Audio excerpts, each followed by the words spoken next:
வணக்கம் மக்களே, பாருங்கள் எங்கள் வீட்டில் இன்றைக்கி சமையல் சனிக்கிழமையாட்டு சோறு.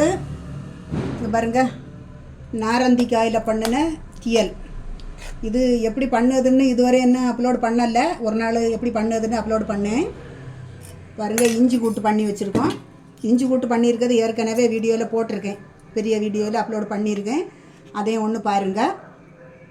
அடுத்தது இங்கே பாருங்கள், எங்கள் மாடியிலேருந்து அறுவடை பண்ணி கொண்டு வந்த பயறு, தட்டைப்பயறு. என்ன பயறுன்னு தெரியாதுன்னு வீடியோ போட்டிருந்தேன்னா அதில் ஒரு சிஸ்டர் சொல்லி தந்தாங்க தட்டைப்பயறுன்னு. அந்த தட்டைப்பயர் பொரியல். பாருங்கள், இந்த வெறுங்கறி நீங்கள் எல்லாம் வச்சுருப்பீங்களோ என்னன்னு தெரியலை. ஊரில் உள்ளவங்களுக்கு இந்த வெறுங்கறின்னா எப்படின்னு என்னென்னு தெரியுமான்னு தெரியலை. தேங்காயம், சின்ன வெங்காயம், பூண்டு, ஜீரகம், மிளகுத்தூள், மஞ்சள் தூள், புளி எல்லாம் போட்டு பண்ணின வெறுங்கறி. சாப்பிடுறதுக்கு செம்மையாக இருக்கும். பார்த்துருங்க, அந்த வெறுங்கறியும் அந்த பொரியலை வச்சு சாப்பிடுறதுக்கு அவ்வளோ டேஸ்ட்டாக இருக்கும். நாங்கள் சாப்பிட போகிறோம் இன்றைக்கி. எங்கள் வீட்டு சமையல் இது தான். பார்த்துடுங்க. இது பிடிச்சிருந்தால் லைக் பண்ணுங்கள், ஷேர் பண்ணுங்கள், சப்ஸ்கிரைப் பண்ணுங்கள். இந்த சமையல் இதுதான். வணக்கம்.